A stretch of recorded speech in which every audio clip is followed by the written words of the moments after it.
Jeepers! You're listening to Smash or Pass. Hello, everybody. Welcome back to our series finale of the Scooby Doo interviews. I am Jaybee, and of course, with me is Millie. Hi. We have Dan. Hi. We have Sophie. Hey. And the special guest who we'll be interviewing today is Mr. Matthew Lillard. Thank you so much for joining. Yeah, thank you for having me, you guys. Oh, it's an absolute honor to have you here today. Like, genuinely, we were kind of debating for like the last 30 minutes if this was even real. So it's an absolute surreal experience to have you here. So just thank you so much again and welcome to the show.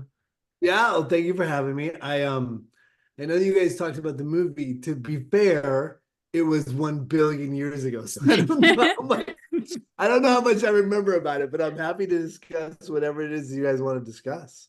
Oh no, of course. I mean, it was celebrating its, I think it's 22nd anniversary this year, so it's definitely a while ago. But I guess some softball questions to start off with to introduce you to our audience, even though you probably need no introduction. Of course, you've been involved in so many iconic things such as Stu Macher in Scream, Shaggy in Scooby Doo, and quite recently, William Afton in Five Nights at Freddy's. But before all of that, going way back when, what really inspired you to go down the path of actor? Yeah, it's a great question. I mean, I am a product of I was an obese teenager. I moved when I was the most awkward age possible. I have a severe learning disability. I had glasses, I had braces, and I sucked at everything except for acting. And so at some point in eighth grade, my dad said to me, you can either take an acting class or a typing class, because they used to have typewriters and typing classes. And I was like, well, I'll take the acting class. And that basically started a journey for me that, still goes today. And I'm 54 years old and I have been chasing it sort of ever since. Wow, that's amazing. And I think I must say, I think if we all got given the choice between typing and acting, I'm going to say a good 95% of us would have wanted to be on the acting side. I mean, the funny thing is that a lot of people wouldn't, right? I mean, there's so many people out there that the last thing they want to do is be in front of people. The last thing they want to do is be like sort of, center of attention. And I think my dad saw in me, well, first of all, he thought I'd be a great salesman at like eighth grade. He's like, someday you're going to be a salesman like I'm a salesman. So I think he wanted me to like have the ability to stand in front of people and to present themselves. And, to his credit, all along the way, every step of the way, my mom and dad never said no. I mean, I didn't graduate eighth grade and be like, I want to be famous and I want to be a professional actor. I just kept doing the stuff I really loved to do. And as I kept going, nobody was like ever like, hey, that's a bad idea. So it just eventually ended up finding success rather than desperately chasing the idea of being famous, right? And I think that there was like a natural love and passion that went into it that kept propelling me a little bit more forward every time. So yeah. That's amazing. And was there ever kind of like a specific direction you wanted to go in and that you've always thrived, say, certainly in the horror genre? Was there ever any movies, actors that inspired you into a specific area? No, not at all. In fact, I always say that thank God I didn't get a soap opera coming out of acting school. That would be doing a soap opera like 30 years later. Not that there's anything wrong with soap operas, but I really love the career I've had. No, I mean that the thing is that one of the joys is that you don't know what's next. I mean, if you are comfortable with jumping off a cliff every time a job ends and just hoping that someday another one will appear, there's a real sort of joy in it. I mean, I did a movie with, we did a musical version of Love's Labor's Lost with Kenneth Branagh, and you're like, you can't plan for those things. You can't plan to be William Afton in FNAF. I mean, you're, like if you believe that the universe is infinitely full of opportunity, then you have to be open to whatever happens next.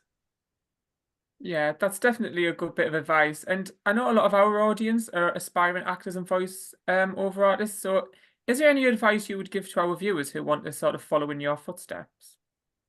Yeah, my advice is always find people like you.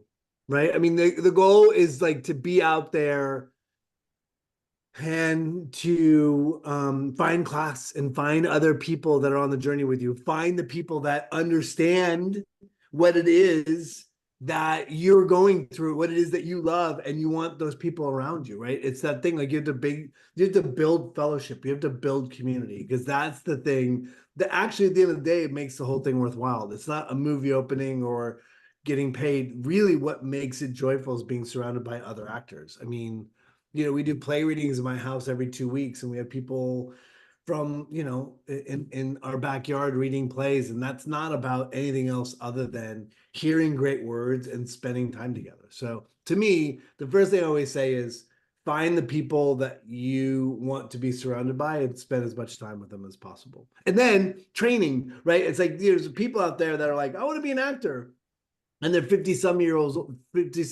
old, and I'm like, great. The first thing you have to do is collect the last 30 years that you haven't been doing what all these professional actors have been doing. Like it's training. It's a matter of, it's a craft. It's not, you can't just sit down and be like, I want to build shoes. And the next day you're building shoes. Like, or you can, but the shoes, nobody's gonna buy those shoes, right? You have to learn how to make shoes. You have to learn how to take it seriously and to put time and effort and energy into being great. I mean, I think that is there's an element of that makes this job eternally satisfying, because you're always trying to increase your craft and become a better, like a master of what you do, right?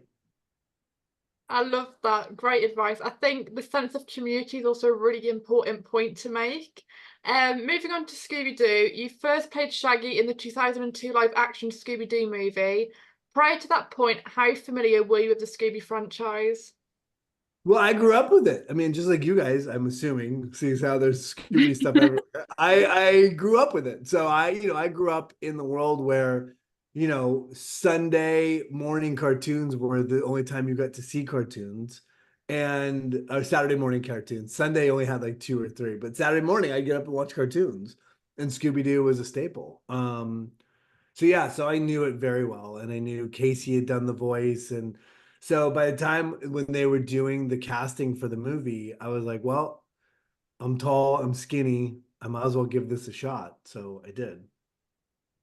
That is absolutely fantastic. And of course, as we kind of discussed off camera, this movie is celebrating its 22nd anniversary. So a little while ago, but do you remember what the audition process was like and what stages you took to prepare for that? Yeah, I do actually. It's so funny. I have pretty vivid memories around it, actually, which I don't think I have any vivid memories around a lot of auditions, but this one I do. It was during the Al Gore. I was shooting 13 Ghosts in Vancouver. It was during the Al Gore kerfuffle against George Bush. And so that was just the slice of history I was in, and my wife and I were in we lived in Vancouver because I was working, and I'm like, I'm never gonna get this job there. I knew that they were going after people like, you know, very famously like Mike Myers was auditioning, and Jim Carrey was the first person they talked to, and you're like, oh, you're really looking for huge celebrities to play this guy, and I'm not going to compete with those guys. But it just so happened that the people that were producing it were my manager's partners, so my management company was actually producing the movie. It's Chuck Roven and Richard Zuckel were producing the movie. And so because we had inside track, they're like, no, we really want to see a bunch of people before we go make crazy offers. And long story short, I flew down because I was working, so I couldn't just go down during normal days. So they were starting auditions on Monday, and I flew down on Saturday before the audition started. And I'll never forget, I was walking around the neighborhood in Vancouver, and I'm like, how do you do the voice of Shaggy? Like, I don't know how to. I'm not a guy that does impressions. That's just not, I've never been that guy. You know, some people are like, I can do it. I can't. That's not how my mind works. And so I remember walking around this small little quaint neighborhood in Vancouver, like sort of like, like screaming myself hoarse, like, but quietly, like trying to just thrash my throat and my instrument so that I would come out scratchy, like talking like this, like Scoop, you know, and So I flew down early morning. I had to fly back right afterwards. So I flew down, auditioned, jumped back on a plane to go back to Vancouver. And I was the first one there, and I was preparing because they had these 3 scenes. And I met with Raja and the director, Raja Gosnell, and I think James Gunn was there. And then Richard Suckles preparing for the audition. And Chuck Roven, who's the executive producer, walked by and like knocked on my windows. I'm sitting in this empty parking lot at Warner Brothers Studio, and I'm screaming in my car, ah, ah. And he walked by and he kind of knocked on the windows, like, dude, are you okay? Like, what are you doing? And so yeah, I was like, yeah, I'm just preparing. I'm fine. But then I went in, I did the audition, and it went really well. I knew it went well in the moment. And, I think that they spent the next couple weeks trying to find this guy, and they eventually came back to me and made me an offer. So I took it, and the rest is history. That's amazing how you put all that, like, I want to say effort, but it's also like that kind of getting into the character mentally as well. It's so incredible because there's one thing preparing for a role, based quite close to you, but another thing I'd imagine to think about going to Tangalooma Island and Australia and just the whole thing that really I love about the movie is all the sets as well. Like, what was it like to film and work in Australia and also to be a part of those big set pieces? Yeah. So yeah, oh, by the way, I have to make a note. Sorry, I have to call Neil Fanning back. Neil Fanning, who does the voice of Scooby, just reached out to me for the first time in 100 years. So I have to call him back. Thank you for reminding me. Look, it had nothing to do for me. It had nothing to do with Tangalooma or Australia. I auditioned, and you're not given that information up front. So for me, auditioning was a big deal because you're trying to take a 2-dimensional character, a cartoon, an iconic sort of, a person that people know and have obviously a deep love for. And you have to take that 2-dimensional idea and translate it into a 3-dimensional person. And so that was, that transformation or that sort of creative process was pretty intense. It was actually fun. I have 2 friends of mine who are great actors. Carmi and Bill Rayor, they're a married couple. And I was like, how do I do this? And we're sitting there talking, and they're like, well, why don't we rent like a dance studio for a week? And why don't we just break it down? And so we did that. We took every scene that I had in the movie, sort of talked about like intention, what he was doing, how to do it. We talked about the voice. We talked about the the characteristics of how he walks and how he moves, and sort of did some clown work around that, like basically like how to interpret this thing that into a physical reality. So that was like hugely helpful. And I'd never done that before, and I haven't done it since, quite frankly, because I've never had a character that had that kind of demand before, that a need to really represent, not creating out a whole cloth, like my interpretation is the interpretation. But with Scooby Doo, everyone has an impression of what that character is. Everyone has a love of those two, certainly of Shaggy and Scooby. And so trying to translate the weight of that creative process into actual work was super challenging and really lovely. Yeah, that translation of cartoon to live action is one of my absolutely favorite parts of the movies. And we spoke to Bill Bowes, and he actually still has the cardboard model of the Old Man Wickles house from the second movie. And that was, of course, based on the intro of the first original show. But when it comes to like accuracy to the cartoon and whatnot, are there any of those set pieces or those designs that stand out to you as being, your favorite in hindsight? Oh, that's an interesting question. Look, Tangalooma Island, when you saw it in real life, was pretty magical. What you see on screen is what was there. We had like 118-year-old man and like 218-year-old man and 218-year-old men and women for all the exterior stuff. So like there was like this little encampment of Aussies who like every night would like have a karaoke contest, and like they had like their own special vacation. And we would, we lived on Tangalooma, so we were like on these little sort of eco houses, and it was an amazing, magical experience shooting in Tangalooma. But I would say that, that experience specifically was the most like sort of like everything else. You're in a studio and it's like one set, and they've built like all these cool places. Like Bilbo's work is incredible in that movie, but Tangalooma felt real because you were like sort of living in it. By the way, I want to point out that's the Luna ghost. Oh, is that the I rock just kid? realized. Wow. Yeah. Oh, wow. That's awesome. That is amazing.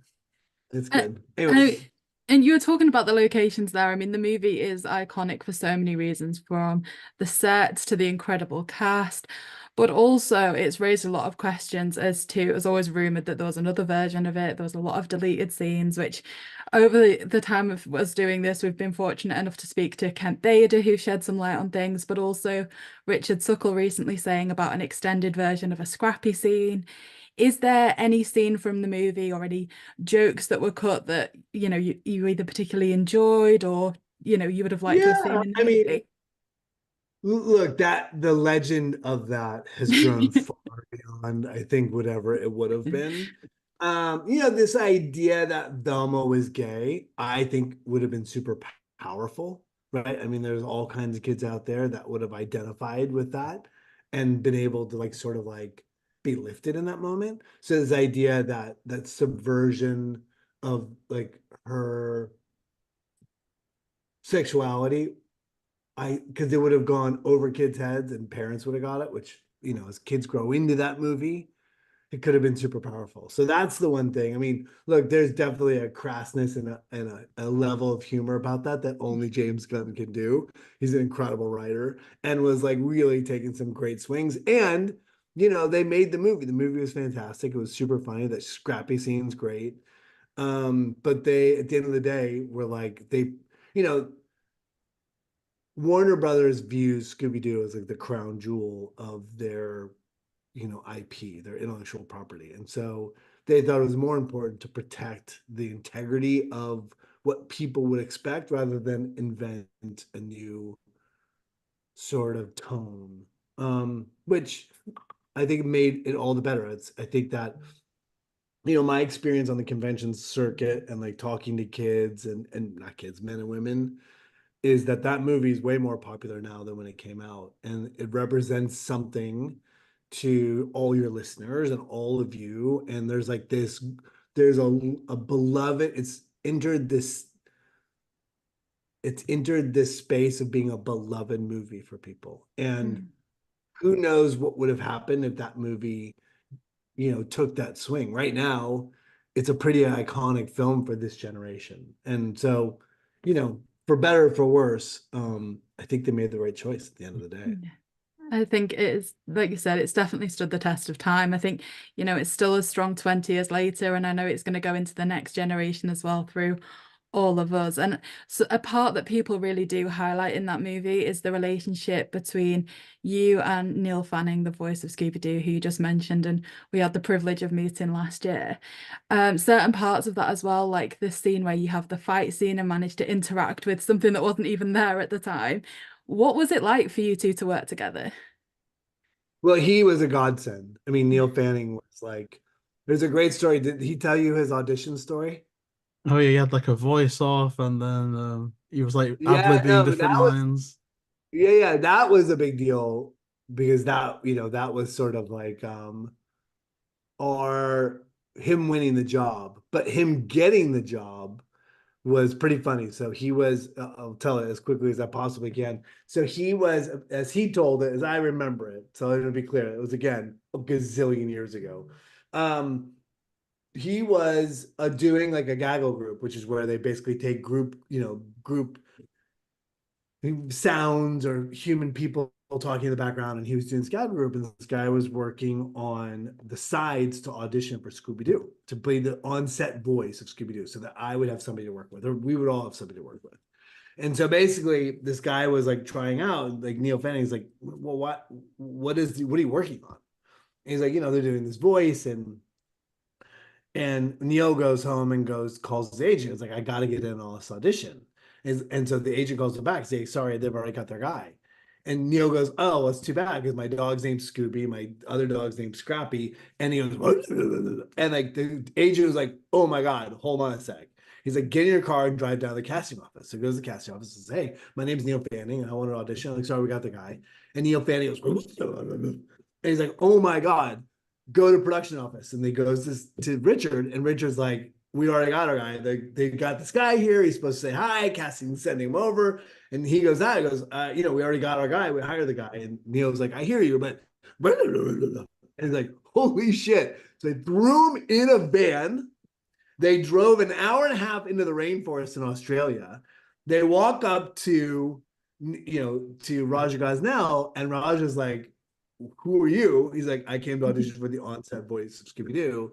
He's like, I think we have our guy. And he goes, well, I'm supposed to do this. He's like, okay. So they fired the other guy and brought Neil Fanning in, and Neil became instrumental in the success of that movie. I mean, we literally would be like, what would Scooby do? And everyone would sort of look at Neil, and he's like, he'd probably do this. So, so much so that we shot the second movie in Vancouver, and I pulled one of the few power moves of my entire career and said, I'm not going to Vancouver without Neil Fanning. And so I don't know what you have to do, but you've got to figure it out because he has to be there. He is integral to the success of the movie. You can't just move off of him. He's the voice in the film, and he's like, he's the only thing I have to work with. So they did, thank God. And he, and then he went on tour. Like we went on international tour, and he came with us to Japan, to Germany. I think he went all over the world with it, which was great for him. Yeah, oh, that's incredible. And no, Neil is iconic as the voice. And I know you mentioned the sequel, Monsters Unleashed, just there. How exactly did you approach preparing for that film, compared to the first one? Well, it's funny. I was shooting another movie I was shooting Wicker Park in Montreal, and I had just had a baby. So my first daughter, Addison, was born on the day Scooby Doo came out. Oh, wow. Which is crazy. So I was in the hospital holding my daughter, my firstborn, and Mike DeLuca called and said, congratulations. I'm like, oh, thank you so much. She's beautiful. He's like, no, we just greenlit the second movie. So it was pretty funny because it was like, oh, that was a good day. That was a good day for me. But anyway, and so therefore I always know how many years have passed since the movie came out because it's the same age as my kid. But I had put on a bunch of baby weight, which Shaggy and Scooby are like in this tight little thing, and I was like, oh, I gotta get in shape. And as I got in shape, I was doing this movie, but it was cold outside, so I rented a treadmill, and instead of like watching sports or something, I put on Buster Keaton, and so I watched hundreds of hours of just watching Buster Keaton work. His physical comedy was great. And I'm like, oh, this is a great sort of like launching off point to sort of invent or rework on some of the physical stuff. So yeah, so that's how I started. And then, getting back in there, it was like it'd been a hit movie. So all of a sudden you had like, Seth Green showed up, and there was like a bunch of like fun cameos, and it was a fun experience across the board. Yeah, no, the second film is definitely, I think, just as iconic as the first. And a lot of fans actually prefer Monsters Unleashed. Is there any particular favorite scene you have from the sequel? Not real. I mean, I think that scene with Peter Boyle where he walks in, and that's Scooby Doo, right? Where he's like, what is his name? Shaggy McShagster or something like that. Like Shizzy McCreepy and SD McCrawley. So stupid. Yeah, I think that's fun. I don't really. I have to be honest. I have not seen that movie in. Isn't like yeah. I mean, I like that movie because I felt like there was like Raja guys now like sort of allowed me into like helping craft scenes. Like if scenes weren't working, I'd go behind the monitor and sort of like James and Raja would say like, hey, let's show you a playback. Cause I was like, let me see, because I want to see what's work. I want to see how it looks. And I learned a lot about myself as an actor, like trying to craft comedy out of a scene. Was really good for me in that movie because those two men are super influential in my life, and they were allowing me into like the creative process and not of just being a pawn of the story, but helping them do the best version of the movie we could. Well, there's so many iconic scenes within both movies. I think it's really hard to tell, have a specific one. But did you keep any props or gifts from the set of either movies? I did. I was hit in the face with that snapping claw on the wall of meat, and puppeteer hit me in the eye and scratched my retina.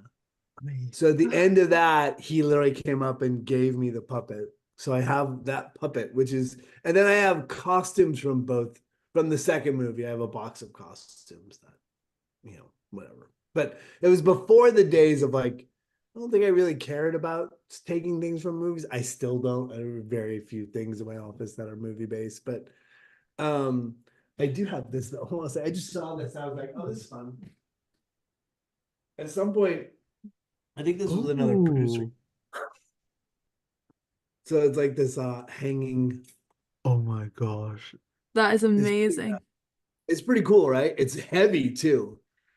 That disco skull is so iconic from the movie. We were Yeah. discussing it in an interview recently because so many people have said that's the one thing they'd want to take away and trying to work out. Yeah, what that it and the was. Arnuki beast. That and the Arnuki beast. Yes, are the Arnuki beast. The top ones. I think we've interviewed Arnuki beast. Which one? What's that one? What's that? The voodoo maestro in the first one holds up this weird little alien thing that apparently protected him from the spooky demons. And so many people wanted that, and no one knows what happened We've to it. interviewed about 5 people that said they wish they'd taken that from the set. Oh, that's so funny.